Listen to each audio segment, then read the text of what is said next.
je prends quelques minutes pour partager avec vous le parcours que les leaders religieux ont vécu avec l'administration municipale à Montréal-Nord dans les dernières années. On va voir, ça va prendre un petit peu comme trois étapes. Donc en 2003-2004, les leaders religieux de Montréal-Nord ont été invités à une consultation par rapport aux besoins de la population de Montréal-Nord. Et suite à cette consultation, ils se sont dit, ils reconnaissent les mêmes besoins, pourquoi est-ce qu'on ne travaille pas ensemble pour contribuer nous aussi au mieux-être et à une culture de paix dans Montréal-Nord. Et ils se sont constitués dans un conseil des leaders religieux. À Montréal-Nord, on a trois formes de religion. On a les catholiques, les évangéliques et les musulmans. Il y en a d'autres. On a aussi témoins de Jéhovah, mais ne s'implique pas. Donc, mais on a, et c'est-à-dire tous les leaders religieux qui étaient présents. Ensemble, les leaders religieux ont organisé bien des événements rassembleurs des trois communautés religieuses, mais à la fois culturelles. On reprend que c'est plus les Haïtiens qui sont dans les évangéliques, les musulmans, c'est plus les communautés arabophones. En tout cas, on a organisé des événements rassembleurs, des forums, des événements pour les jeunes, et toujours avec beaucoup de succès. Et pendant tous ces événements-là,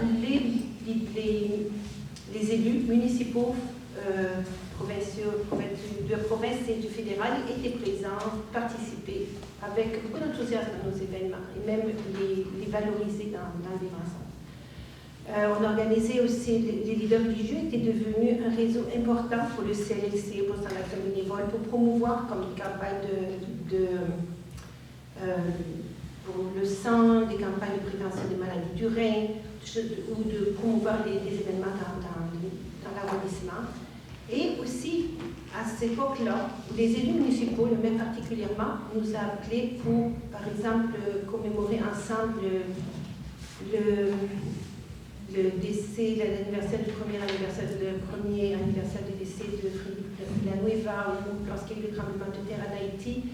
L'arrondissement avait ouvert un local pour recevoir les Haïtiens qui étaient tellement anxieux par rapport à pouvoir rejoindre leur famille. Ils avaient demandé qu'un leader religieux fasse une permanence dans le local comme une dimension qu'ils considéraient importante.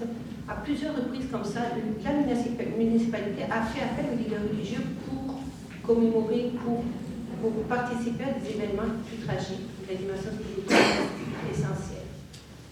Puis en 2012, on passe comme une autre étape. C'est après la commission Bouchard-Taylor, ça commence raisonnable. On arrive à une nouvelle dynamique.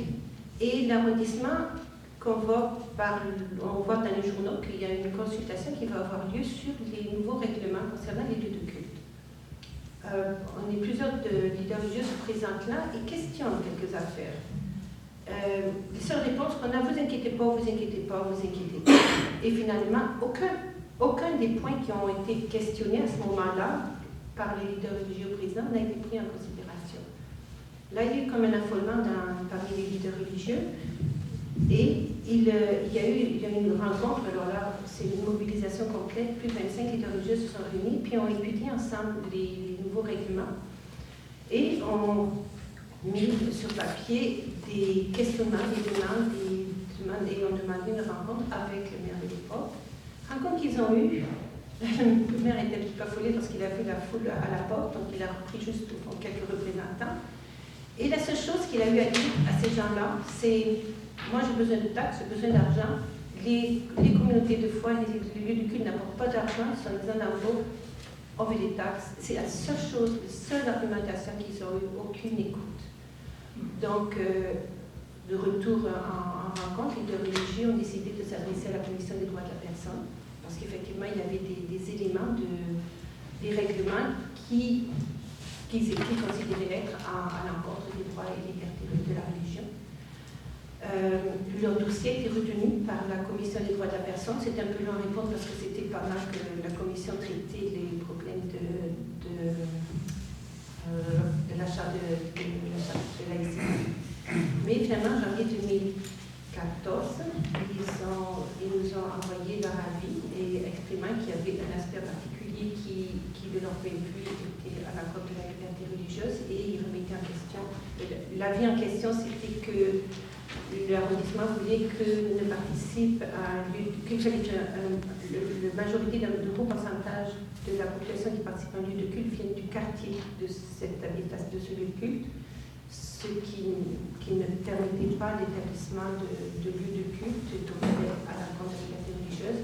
Et il remettait en question des aspects des règlements que l'arrondissement faisait, qui gérait les personnes plutôt que gérer les usages.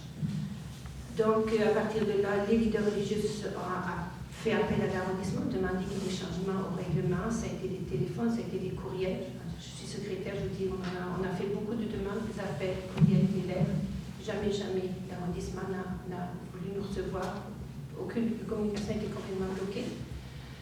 Et comme dans tout ce contexte-là, le sentiment des leaders religieux, c'est on ne veut pas de nous, okay? On ne veut pas nous voir. Directement, c'est ce que ça se résumait, on ne veut pas nous voir, on ne veut pas nous entendre, on ne veut surtout pas qu'on touche au reste des citoyens.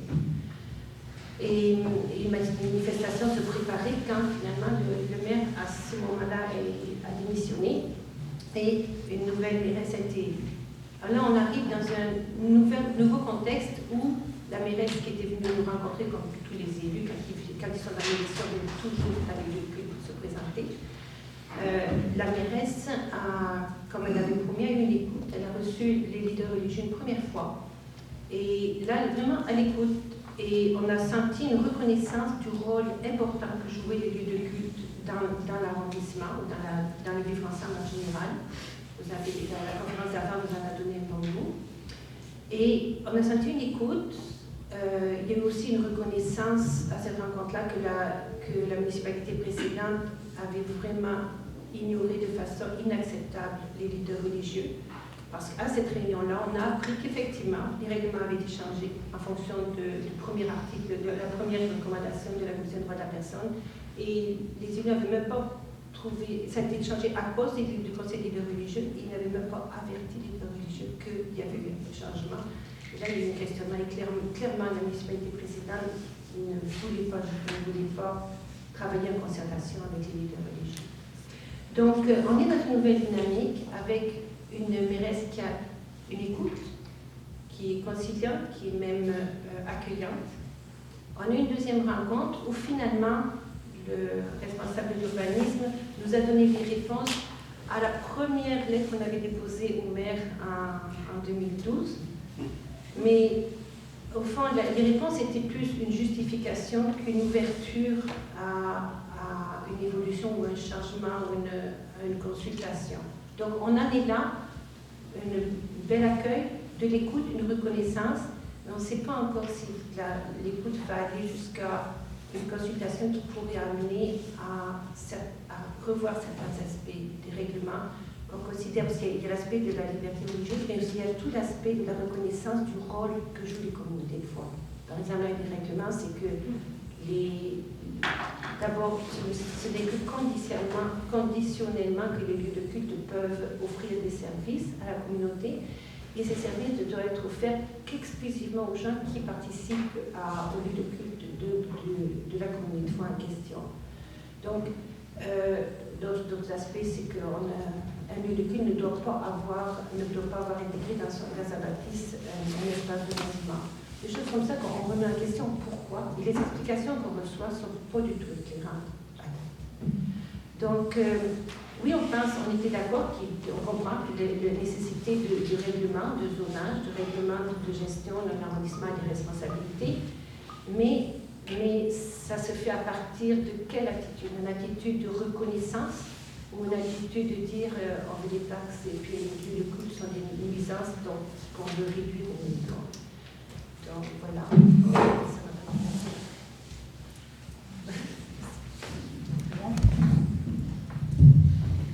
Bonjour, merci Isabelle. Alors je me situe dans la continuité et puis je vais faire rapidement pour qu'on puisse discuter. Comment penser la gestion du pluralisme? Alors voici quelques clés qu'on a au Canada et au Québec. Et puis Madame la juge Trahan va pouvoir certainement commenter à partir de là. Une première chose, c'est la polarisation des positions. Il faut en prendre conscience. On est tous ici des convertis. Je Je pense qu'on l'est tous dans tous les sens du terme, là. Mais ce que je veux dire, c'est qu'on est pour la reconnaissance des religions. Hein? On est à l'aise avec le fait religieux. Ce n'est pas le cas de tous. Il y a des gens qui sont moins à l'aise avec ça. Et lorsqu'on parle de certains enjeux, les positions se polarisent beaucoup. Et elles ne changent pas beaucoup non plus. C'est ce que j'ai remarqué dans les dernières années. Hein? Les gens ont pris une position pour divers types de laïcité, ceci ou cela. Alors ça fait partie du paysage. Ensuite, quels sont les niveaux de discussion? Et je vais arriver à celui de l'aménagement des libertés religieuses par les municipalités, puisque c'est de ce niveau-là dont Isabelle vient de parler. Ce qui est très acquis au Canada, c'est les droits et libertés individuelles. Ça, c'est remarquable, je crois, même s'il y a quelques contestations. Hein, professer une foi, une croyance telle qu'elle est, quelle qu'elle soit, c'est très avancé si on se compare à l'Europe. L'Angleterre est très avancée aussi, mais il y a plusieurs pays en Europe, par exemple, qui se méfient de ce qu'on appelle les sectes. Hein? Méfiance qu'on n'a pas ici en Amérique du Nord. On est beaucoup plus permissif sur le développement des diverses croyances. Alors, on peut dire qu'on est très avancé là-dessus. Là où on est plus allergique, ou je dirais rétif, c'est lorsqu'il est question des enfants. On l'a vu avec Lev Tahor, vous savez, ce petit groupe juif dont les enfants mineurs, on n'était pas sûr s'ils étaient bien traités, bien éduqués. Alors là, quand les enfants sont concernés dans un petit groupe religieux, on peut devenir plus méfiant. Hein? On est plus méfiant pour les enfants, on est plus méfiant pour la santé. Témoins de Jéhovah ont toujours des difficultés avec leur fameuse transfusion sanguine, hein, même si c'est reconnu pour les personnes majeures. On l'a vu avec le cas de cette jeune mère qui est décédée. Alors ça, je dirais que c'est les bas qui blessent. Là, ça teste nos limites, hein, la santé puis les enfants. L'autre niveau de liberté religieuse individuelle, à part professer une foi hein, et puis vivre selon ses croyances, c'est porter un symbole religieux. Ça, c'est un autre niveau. Alors, la plupart des croyants n'ont pas de difficulté parce que hein, la Fédération universelle, les catholiques, bien des musulmans, n'ont pas beaucoup de symboles ostentatoires. Hein, on dit ostentatoires. Mais les musulmans, lorsque les femmes veulent porter le foulard, les sikhs, le turban, ben là, c'est un petit peu plus visible. Le kirpan, là, bon. Alors là aussi, il y a des petites limites qui peuvent être testées, mais les décisions juridiques au Canada sont largement sympathiques aux libertés religieuses de ceux qui veulent porter des accessoires. Même si actuellement, avec les débats sur la neutralité, on s'interroge sur la limite qui a été bien exprimée par la commission de Bouchard-Taylor. Oui, aux symboles religieux, mais qui? Les policiers, les juges doivent-ils porter des symboles religieux? Hein? Les représentants de la neutralité de l'État doivent-ils pouvoir porter des symboles religieux? Vous savez que Bouchard et Taylor ne s'entendaient pas là-dessus. Dans leur rapport, il y a une sorte de consensus, mais Taylor, lui, ne voulait pas limiter le port des symboles religieux, même pour les juges, les policiers. Alors, ils ont fait un compromis. Mais on est en désaccord là-dessus au Québec. Hein? Les positions peuvent varier. Ensuite, l'autre contentieux, c'est les congés religieux. Est-ce que ça doit être accordé indépendamment des autres congés, comme le demandait à un certain moment la Cour suprême du Canada, ou si ça doit être compté en surplus? Je pense que c'est un vrai débat. Et je sais que des gens religieux que je connais ont tranché pour eux-mêmes, et eux, ils ne comptent pas ça comme un congé en surplus. Ils offrent leur congé religieux parmi leurs congés réglementaires pour ne pas heurter et offenser leurs collègues au travail. Mais il reste qu'on a des désaccords là-dessus, puis ça se discute. L'autre niveau de discussion, c'est la neutralité de l'État. Alors, là, il y a toutes sortes de débats que je n'énumérerai pas. Mais on peut dire que la neutralité est assez avancée au Canada, même s'il y a une sympathie pour le christianisme, parce que, vous savez, vous allez me donner un chiffre, sur 33 millions de population au Canada, il y a combien de millions de chrétiens, à votre avis? De toute allégeance, à peu près? 15 millions. 22! Ça en fait des chrétiens, hein? Ça ne veut pas dire que c'est tous des bons chrétiens. Ça, ce sont des rois. Mais en tout cas, ça fait pas mal de chrétiens. Hein? Et puis, les musulmans, 1 million. Les sikhs, 455 000. Autres religions, où on pourrait classer la Fédération universelle, c'est pas beaucoup, hein, c'est 131 000 personnes au Canada, c'est très minoritaire. Alors, bon, donc c'est sûr que c'est imprégné par le christianisme, le calendrier, les fêtes et tout ça. Hein? Et puis, on a des discussions sur les symboles. Quels symboles peuvent être permis où? Hein? Assemblée nationale, puis Mont-Royal, il paraît que c'est pas pareil. Alors, vous voyez, genre, hein? Là où Isabelle nous amène, c'est le terrain monétaire. Ça, c'est un autre niveau. Et évidemment qu'il y a un contentieux, hein? Parce qu'il y a de l'argent. Alors, le gros débat là-dessus, c'est est-ce que l'État donne un support direct ou indirect aux religions? Support direct, on peut dire qu'il y en a très peu au Canada si on compare à l'Europe. En Europe, il y en a beaucoup de support direct. Il y a beaucoup de subventions des religions, même en France, hein, qui subventionnent les lieux de culte. Alors, il y a très peu de support direct. Le seul, à mon avis, qui pourrait être considéré comme direct, c'est les aumôneries, armées, prisons, hôpitaux. Mais même là, de plus en plus, ça devient plutôt spirituel. Hein? Mais malgré tout, comme il y a des grandes représentations des grandes religions comme le christianisme, bien, c'est sûr qu'il y a plus d'aumôniers ou d'animateurs spirituels qui s'identifient à la tradition chrétienne, mais ils sont obligés de respecter la liberté religieuse de leur public. Hein? Hôpital, prison, armée. Ils ne peuvent pas forcer quelqu'un à endosser une religion. Ils doivent servir toutes les personnes qui sont là. Mais il reste quand même une sorte de support direct. Indirect, c'est les exemptions de taxes. Yes. Alors ça, c'est quelque chose. Hein? Non seulement le lieu de culte où on est ne paie pas de taxes foncières, hein? Mais en plus, la résidence du leader qui est en charge du culte, à sa résidence, il ne paie pas non plus de taxes foncières. Alors voilà. Là où ça devient un peu difficile, c'est le cas dont Isabelle a parlé. Qu'est-ce qui advient dans une municipalité, on parle de l'arrondissement Montréal-Nord, où il y a une multiplication des lieux de culte d'une dénomination? Jusqu'où on va permettre ça? C'est ça la question. Hein? Jusqu'où on va permettre la multiplication? C'est un vrai problème pour les villes, surtout si elles ont peu d'espace. Hein? Ici, on est dans l'arrondissement Saint-Laurent, c'est mon arrondissement, je le connais bien. Je peux vous dire qu'il y a de l'argent ici. Savez-vous pourquoi? Il y a du terrain. Il y a du terrain. À côté d'ici, là, quand vous sortirez, vous irez voir Bois-Franc, Nouveau-Saint-Laurent. Ce sont toutes des maisons qui datent de 20-25 ans. Bombardier a laissé son terrain d'essai d'avion à un certain moment et c'est devenu Bombardier Immobilier. Vous savez que depuis 20 ans, la ville encaisse des millions de dollars de plus en taxes à cause du développement de Bois-Franc. Et il y a encore des terrains vacants pour permettre aux industries de s'installer. C'est unique. Il y a plusieurs villes dans la région de Montréal qui n'ont plus un seul terrain. Alors, il faut prendre ça en considération.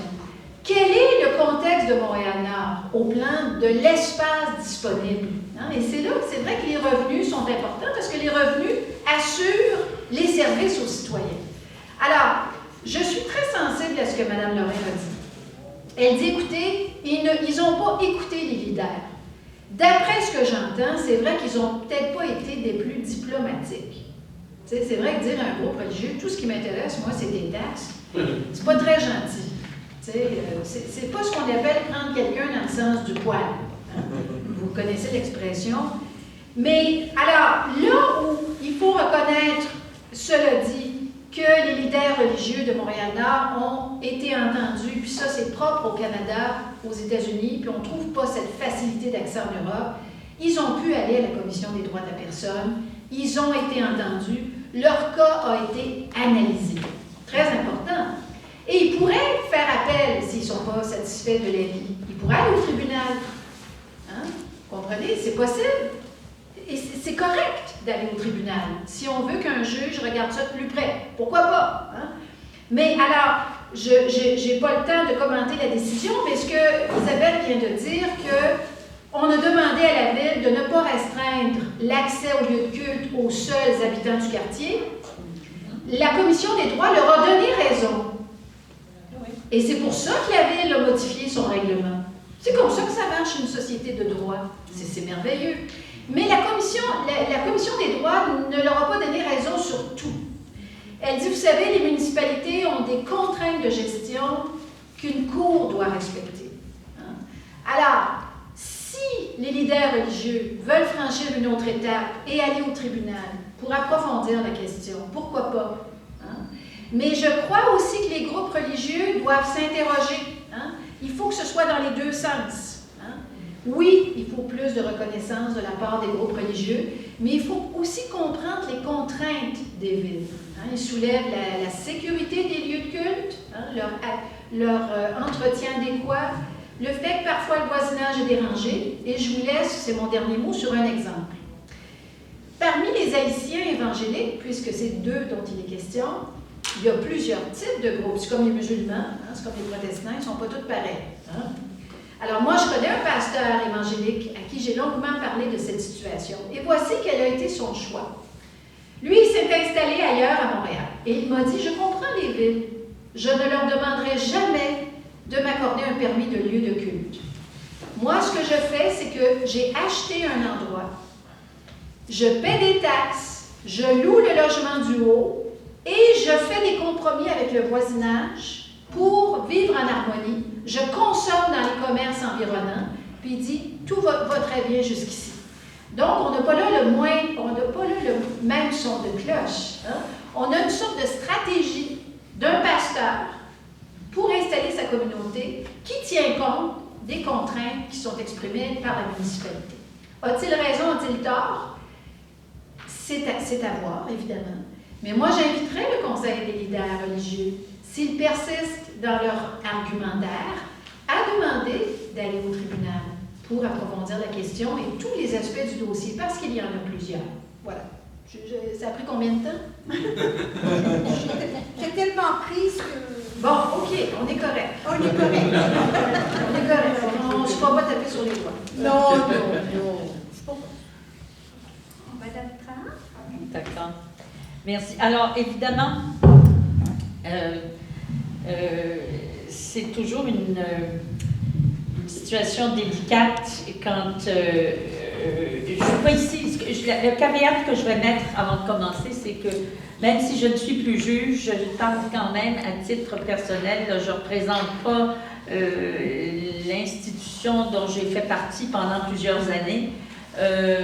Parce que je ne voudrais pas que ce soit pris, ce que je vais dire, comme étant la position officielle de qui que ce soit à la Cour ou des tribunaux, d'une part. D'autre part, si je suis ici, c'est que j'éprouve beaucoup d'amitié pour Daniel Picot, qui m'a demandé de venir ici malgré un horaire un peu chargé aujourd'hui. Finalement, je pense que je vais quand même parler de façon, parce que je ne suis pas universitaire, j'ai des tas de complexes devant les gens qui ont des doctorats et tout ce que vous voudrez, et ces brillants esprits, parce que c'est des gens qui viennent nous éclairer en cours. Si on rend des bons jugements en cause parce qu'on a des bons avocats puis des bons témoins experts, puis là, on écoute attentivement ce que tout le monde nous dit, puis on fait une belle salade et puis on sort ça. Puis quelquefois, les jugements sont bons, d'autres fois, même s'ils sont bons, les parties les portent en appel, puis même s'ils sont bons, la cour d'appel nous renverse. Ça fait partie de la vie. Et puis, il faut qu'on accepte ça. Puis, c'est encore, quand vous disiez, et une autre remarque préliminaire, quand vous disiez tout à l'heure, professeur Lefebvre, que c'est bien d'aller devant les tribunaux, c'est probablement le seul endroit, les tribunaux, où les choses se discutent de façon non démagogique, parce qu'il y a des règles qui doivent être respectées et parce qu'on le fait à partir de principes de droit qui sont des principes où il n'y a rien de démagogique. Et ensuite, selon la preuve, et il y a des avantages, il y a aussi des inconvénients parce que c'est coûteux. Il y a un autre inconvénient, les gens reprochent aux juges, dans certains cas, d'intervenir et de prendre des décisions que les politiciens devraient prendre.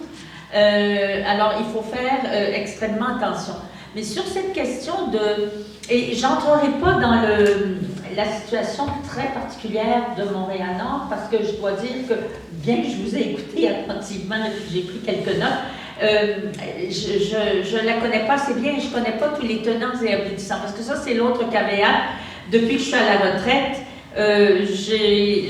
j'ai tourné la page, je ne fais plus de droit, je me laisse aller à mes passions pour l'art lyrique sous toutes ses formes. Et je pourrais vous faire un exposé sur l'état de droit à l'opéra. Ce serait passionnant, surtout si je peux faire des exemples. Alors, ce que je voudrais peut-être qu'on mentionne ici, pour qu'on fasse un peu attention, il y a 3 choses sur lesquelles je voudrais vous entretenir. La première chose, c'est qu'est-ce que c'est que la laïcité? La seconde chose, c'est le pendant de la laïcité par rapport, enfin, la contrepartie de la laïcité qui est la liberté de religion, d'exercer sa religion, et finalement, nous mettre tous en garde les uns et les autres contre les sentiments de peur qui peuvent animer nos sociétés contemporaines face aux grands changements sociaux qui se produisent. Mes ancêtres, moi, sont arrivés au Canada, en Acadie, en 1636. Alors, je dis toujours que je suis très, très fière de ce qu'eux et les autres qui sont venus, puis au cours des siècles, du pays qu'ils ont créé, cette terre d'ouverture, de tolérance qu'ils ont créé et qui fait en sorte qu'il y a des tas de gens, de tas de pays qui veulent venir s'installer ici. Et ça me rend très fière parce qu'il y a peu de pays au monde qui sont comme ça finalement. Les gens vont dans certains pays, mais pas toujours pour les mêmes raisons. Mais ici, les gens viennent vraiment parce que quand on va à l'extérieur et on entend les gens parler de ce qu'on est, on voit qu'ils apprécient justement ces questions de tolérance. Alors, la laïcité, qu'est-ce que c'est? Il y a eu, quand Daniel Picot m'a envoyé des renseignements au sujet de ce colloque, il a fait allusion à un colloque qui avait eu lieu il n'y a pas si longtemps, en 2014, et c'était laïcité et religion et la cohabitation possible. Et le thème était plutôt, ça c'était le thème d'un texte que j'ai vu dans les actes, mais le thème était la question religieuse dans un État laïque, la religion doit-elle être écartée de la vie publique? Et une des choses que j'ai apprises dans ça, c'est que la fameuse loi, parce qu'au Québec, on se réfère très souvent à ce qui se passe en France en ce qui concerne la laïcité. Et je voudrais nous mettre en garde contre ça. Nous ne sommes pas la société française et, mon avis, mes ancêtres ont beau être gaulois, et là aussi je suis très fière de mes ancêtres gaulois, mais nous ne sommes pas gaulois, nous ne sommes pas français, nous vivons en Amérique du Nord et nous vivons justement dans ce pays que des gens qui ont quitté la France ou qui ont quitté l'Angleterre ou qui ont quitté tous ces pays-là sont venus construire ici parce qu'ils ne voulaient pas continuer à vivre. Et c'était pas comme en Australie, là, des bandits qu'on envoyait au loin, c'était de bonnes personnes. Alors, il faut, c'est vrai, mon ancêtre était maréchal Ferrand, c'était le seul qui savait lire et écrire et compter, puis il a été le syndic de Port-Royal. Alors, c'est un bon gars. Ça voulait dire le maire de Port-Royal à l'époque. C'est un bon gars, là je suis prêt à le défendre. Mais quand la loi sur la laïcité a été adoptée en France, celui qui en a été le champion faisait référence, paraît-il, si je me fie à l'article que j'ai lu dans les actes de ce colloque, à ce qui se passait au Canada et au Québec en particulier. Donc, le modèle qui a été utilisé en France était un modèle de laïcité qui était déjà assez bien avancé ici. Et si on veut, et on oublie souvent, nous nous sous-estimons beaucoup. Que ce soit, quand je parle du Canada, ça inclut le Québec, et quand je parle du Québec, ça inclut quelquefois le Canada, parce que bon, à table tout à l'heure, on faisait des distinctions sur les façons de traverser les rues et de conduire dans les provinces, dans les différentes provinces. Alors, je pense qu'il faut qu'on se rende compte qu'on a établi des choses qui fonctionnent bien ici. il y a eu des Juifs, par exemple, dès le début de la colonie. Il y a eu des personnes, que ce soit à Québec, que ce soit à Trois-Rivières, que ce soit partout, là, ces personnes-là ont influencé nos sociétés, se sont intégrées dans certains cas à la société de la Nouvelle-France, à la société française, à la société québécoise, et se sont même convertis, puisque vous parliez de conversion tout à l'heure dans certains cas, parce que, évidemment, la majorité étant ce qu'elle était, ils sont passés à ça. Il y a eu, on a côtoyé, avec toutes les difficultés que ça a représenté, les catholiques romains et les protestants après 1759, mais il y a quand même eu une cohabitation qui a existé. Et je parlais la semaine dernière à des personnes qui ont grandi en Abitibi, et j'ai appris là aussi quelque chose.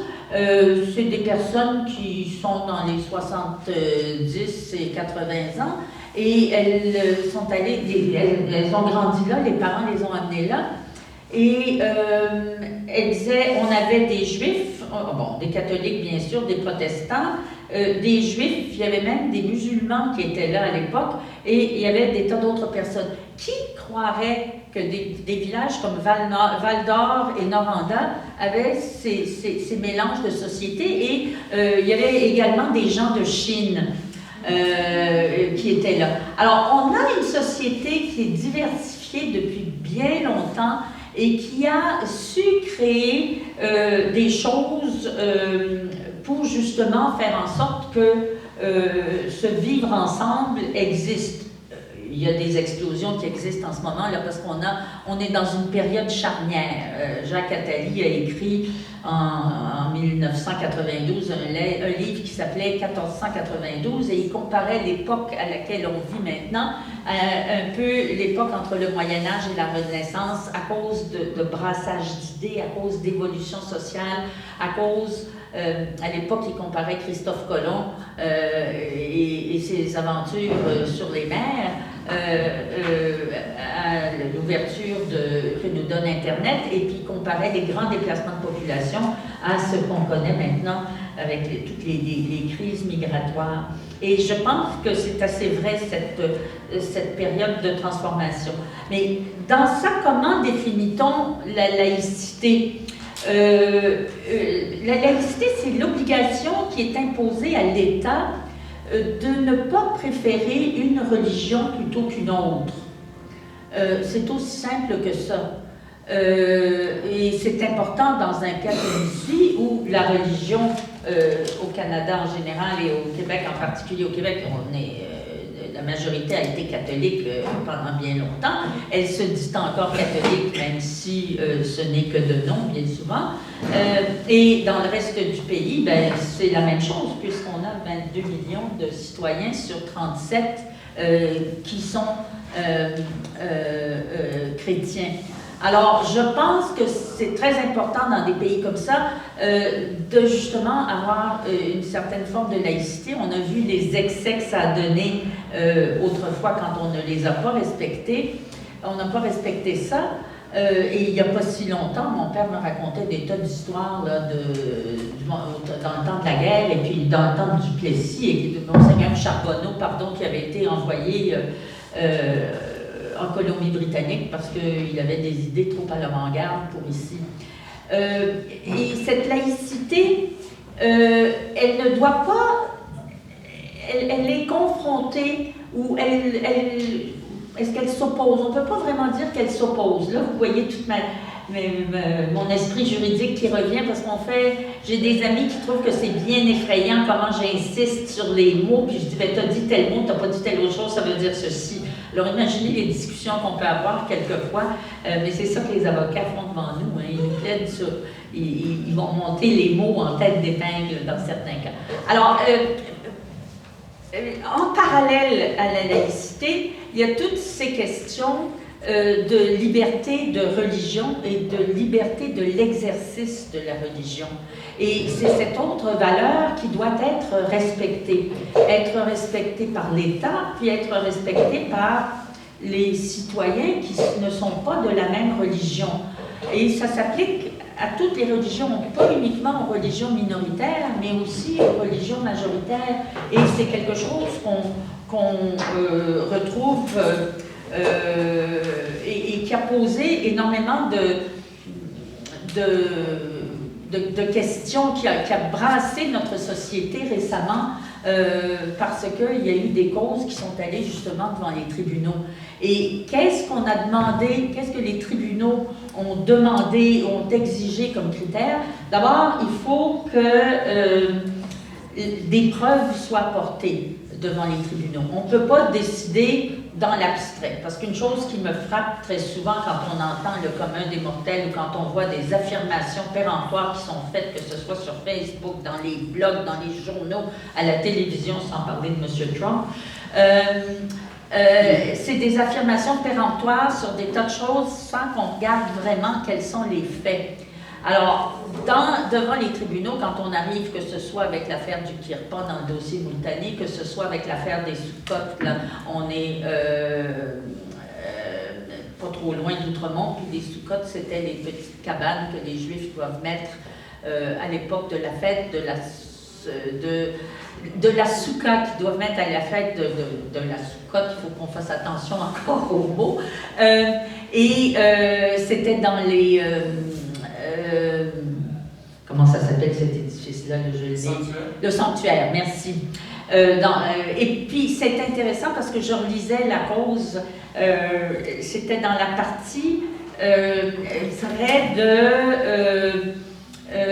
de la rue Goyer, où il y a beaucoup, c'était pas la partie de Walderton, c'était la partie de la rue Goyer, où il y a beaucoup de monde sur la rue North Crest, là, où il y a beaucoup de monde qui sont des Juifs dans ce coin-là. Alors, c'était pas l'autre partie. Alors, dans tous ces cas-là, on demande des preuves des pratiques religieuses, mais on se fait mettre en garde. Le juge n'a pas, ou la juge n'a pas à arbitrer, à savoir si telle pratique est la bonne pratique ou telle autre pratique n'est pas la bonne pratique. Ce qui est important, c'est que la croyance soit sincèrement, il faut qu'on croie sincèrement que telle chose est exigée par la religion. Dans l'affaire du Kirpan, il s'agissait de Sikhs orthodoxes.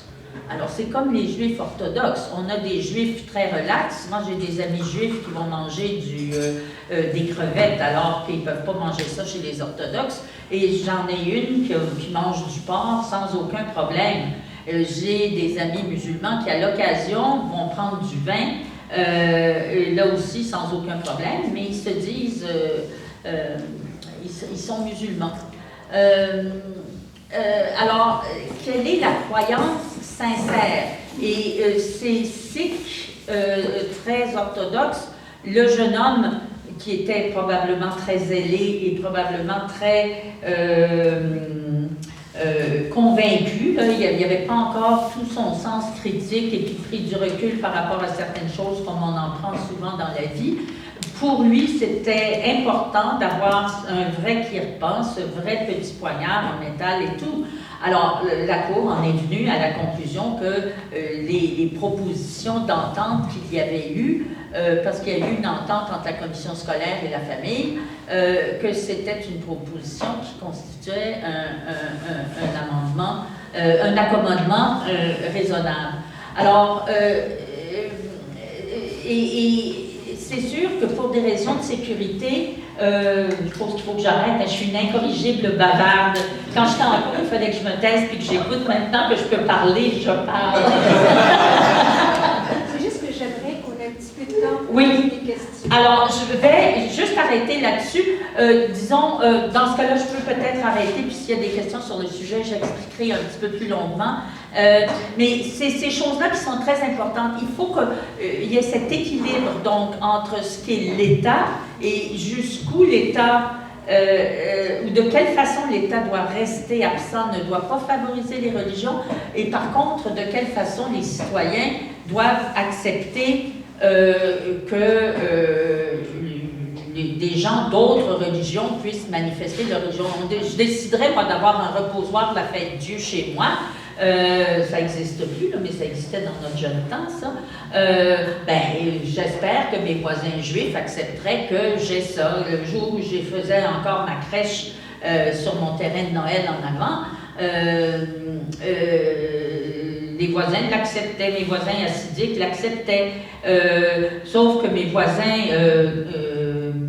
les autres voisins qui ont déménagé, là, il y a une famille qui a déménagé, et bien ceux-là, on parlait de catholiques ou de gens de tradition chrétienne, ces gens-là n'ont eu aucune éducation religieuse, et les enfants, le père me racontait que les enfants, quand ils ont vu ça, ont dit ben, mon Dieu, on pensait que l'Halloween était fini.